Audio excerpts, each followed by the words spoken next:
the girl was watching the news, she noticed something terrifying. She began to suspect that her old father might be the deranged serial killer because the locket around the dead girl's neck shown on TV was exactly the same as the one her father had given her as a birthday gift a few days ago. The girl immediately took off her locket to compare, and she began to tremble with fear because even the scratch on it matched the one shown on TV. The locket was exactly the same. Seeing this, the little girl was left in shock. She immediately started looking up news about recently missing girls and found out that 13 girls had been killed recently, and there was one thing in common among them. They all looked like her deceased mother. The little girl's suspicion grew even deeper. Now she even started suspecting her father for leaving early every day and coming home late at night. To find out the truth, she went straight to her father's room where she found a lot of sedatives. Then she found a sketchbook with details of the murdered girls. Just then she heard a car outside. Her father returned. She quickly put the book back, quietly kept one of the sedatives with her, and slipped out of the room. She went downstairs and turned off the TV so her father wouldn't get suspicious. But when her father entered the house, he was wearing leather gloves. When she asked about it, her father said he wore them because it was cold in the car. Then the two of them sat together to watch TV. But the girl was restless. She cut her hand on glass. Her father lovingly bandaged her wound.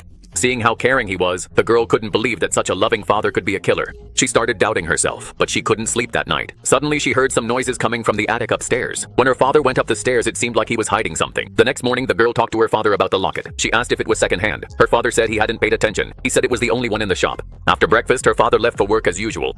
So the girl saw an opportunity and went up to the attic with a torch to investigate. There she found a cloth bag about the size of a human head, but it turned out to be empty. But as soon as she turned around, the floor gave way. The hole opened directly into her room, so her father didn't find out. Then she saw some of her mother's old things. There was also a jewelry box filled with jewelry that belonged neither to her nor her mother.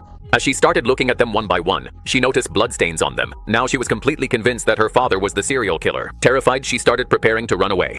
But as soon as she stepped out of the house, her steps became unsteady because she was afraid of going into open spaces. In other words, she suffered from agoraphobia. Whenever she was in a crowd or open area, she'd feel breathless. She started encouraging herself. But then, a motorcycle nearby scared her and she rushed back into the house. She decided she would ask her father directly. When she showed the jewelry to her father, he was taken aback. He said, "These belong to your mother." When the girl showed the bloodstained ring and asked, her father said, "That's paint." Now the girl took out the same locket from her neck and asked, "Did you kill someone?" And she showed him the photo from the news. Her father got angry and the girl ran upstairs to her room. Her father started to chase after her. While running, one of her father's earrings fell to the floor. The girl shut the door and blocked it with a table. Her father kept banging on the door, but the girl was determined not to open it at any cost. Inside, she was trembling with fear and called the police for help. But before she could explain everything, her father started breaking the lock with a drill and furious burst into the room. He grabbed the girl, threw her onto the bed. She realized fighting back was pointless.